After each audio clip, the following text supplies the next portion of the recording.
Today I'm cooking a ribeye steak in my stainless steel pan. Dry and salt both sides of the steak. A few tablespoons of avocado oil on the high end of medium-high heat until smoking.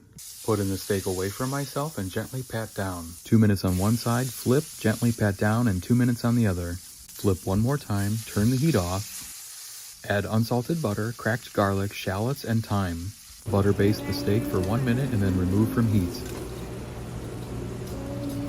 Place on a cutting board and add some cracked pepper. Let it rest for 5 to 10 minutes and there you go. A ribeye steak made in a stainless steel pan.